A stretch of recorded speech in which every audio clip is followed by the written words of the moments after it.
वकार उम्रे से वापस आया तो अजमत साहब उससे मिलने और मुबारकबाद देने के लिए आए। इब्तदाई गुफ्तगू के बाद उन्होंने एक लिफाफा उसकी तरफ बढ़ाते हुए कहा, यह आपकी एक अमानत थी जो मैं आप तक पहुंचा रहा हूँ। ये क्या है? उसने हैरत से दरियाफ्त किया। ये इसी स्टूडेंट असरा की तरफ से मैडम सोनिया के नाम एक ख़त है जिसकी तालीम के अखराजात आप 4 बरसों से उठा रहे हैं। मेरे ऑफिस में आकर उसने मुझे ताकीद से ये ख़त मैडम सोनिया तक पहुंचाने के लिए कहा था। आप उसे बताते थे कि सोनिया का इंतकाल हो चुका है। इस बरस उसकी तालीम भी पूरी हुई है। शायद उसने मैडम के नाम शुक्रिया का ख़त लिखा है। मैंने सोचा अब इसका ताल्लुक वैसे ही हमसे ख़त्म हो रहा है तो इसे क्या बताऊं कि मैडम इस दुनिया में नहीं रही। वैसे वो अभी तक यही समझती है कि मैडम ज़िंदा हैं और इसकी तालीम के अखराजात वही उठा रही हैं। शायद इसलिए कि इसका पूरा इंटरव्यू मैडम ने लिया था और आप खामोश बैठे रहे थे। वकार ने उसकी बात का जवाब देने के बजाय वो लिफाफा खोलकर इस ख़त को पढ़ना शुरू कर दिया जो अंग्रेज़ी में लिखा गया था। मैडम सोनिया, उम्मीद है आप खैरियत से होंगी। मेरा नाम असरा है। पिछले 4 बरसों से आप ही मेरी तालीम के अखराजात उठा रही हैं।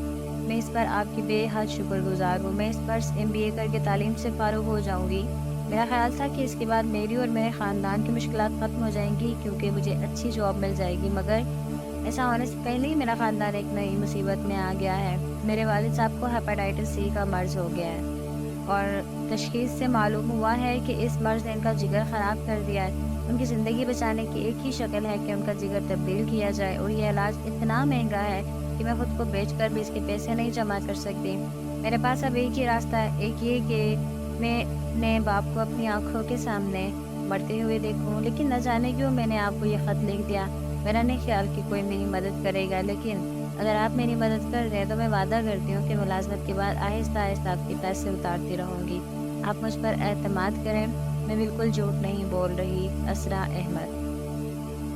ख़त के आखिर में जली हरूफ से मज़ीद लिखा हुआ था, एक बेबस और मजबूर लड़की जिस पर आपने पहले भी रहम किया था और जो अब भी आपकी रहम की मुंतज़िर है। वकार ने इस ख़त को दोबारा पढ़ा।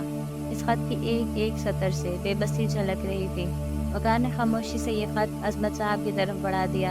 उन्होंने वो ख़त लिया और उसे पढ़ना शुरू किया। ख़त पढ़कर उन्होंने वकार की शक्ल देखी। इस लड़की को बता दे कि मैडम सोनिया का इंतकाल हो चुका है। ठीक है सर, मैं उसे बता दूंगा। मुल्क में इस वक्त इस मर्ज़ का कोई इलाज नहीं है। बाहर जाए तो ये इलाज लाखों में होगा। ऐसे में कोई उसकी कैसे मदद कर सकता है। आप बेफिक्र रहें सर, ये लड़की आपको दोबारा तंग नहीं करेगी। आप पहले ही उसके लिए बहुत कुछ कर चुके हैं। इतना तो कोई किसी के लिए नहीं करता। मैंने उसके लिए कुछ नहीं किया, ना आइंदा उसके लिए कुछ करूँगा, वकार ने धीमे लहजे में कहा। फिर एक लम्हा रुक कर दोबारा गोया हुआ।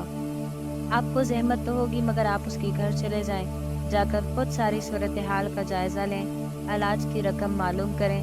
मैं इलाज के अखराजात आपको फराहम कर दूंगा। एक लम्हे के लिए अजमत साहब का मुंह खुला का खुला रह गया। मगर सर, इतने पैसे कहाँ से आएंगे? सोनिया ने अपनी ज़िंदगी में बहुत सारा जेवर बनाया था, मगर कभी इसकी ज़कात ही नहीं दी। ये जेवर इस पर भी बोझ है और अब तो मुझ पर भी है। शायद खुदा मुझसे ये बोझ उतरवाना चाहता है। मगर सर, आपके अपने हालात, मेरे हालात को छोड़ दीजिए। सिर्फ ये मेहरबानी कीजिए कि इस काम की अमन निगरानी कर दीजिए। अल्लाह ताला को ये बहुत पसंद है कि उसके बंदों की मदद की जाए। आप ही करेंगे तो आपको इसका बहुत अजर मिलेगा। सर, मेरा क्या अजर है? सब कुछ तो आप कर रहे हैं। मुझे तो सिर्फ पैसे इधर से उधर करने होंगे। मगर सर, मैं फिर कहूँगा कि ऐसा ना कीजिए। ये ख़त मुझे कुछ दिनों पहले मिलता तो शायद मैं ये करने की हिम्मत नहीं पाता, मगर अब मैं जान चुका हूँ कि जो मैं खर्च करूँगा वही मेरे लिए बचेगा। पहले मैं इंसानियत के जज्बे से गरीबों की मदद करता था, अब मैं अपने रब की खुशनुदी चाहता हूँ। उसकी खुशनुदी अगर धात के कुछ टुकड़ों से निजात पाने में मुमकिन है तो इससे अच्छा सौदा क्या होगा। वैसे भी मेरे लिए इन जेवरात का क्या इस्तेमाल है? मैंने कौन सा अब शादी करके किसी औरत को घर में लाना है कि जेवर वो पहने? ये जेवर अब सिर्फ एक बोझ है। इस बोझ से अगर आखिरत खरीदी जा सकती है तो मैं क्यों ना खरीदूँ? जैसे आपकी मर्जी सर, मैं आज ही असरा से रब्ता करता हूँ। अजमत साहब ने सर हिलाते हुए कहा। शुक्रिया, मगर उसे मेरे मुताल्लिक कुछ ना बताइएगा। मुझे किसी शुक्रिया, किसी एहसानमंदी की कोई ज़रूरत नहीं। बस कह दीजिएगा अल्लाह के किसी बंदे ने उसकी मदद कर दी है। और हाँ, इसे कह दीजिएगा कि उसे कर्ज ना समझे, बस अल्लाह की मदद समझे। उसे कोई पैसा वापस नहीं करना हो।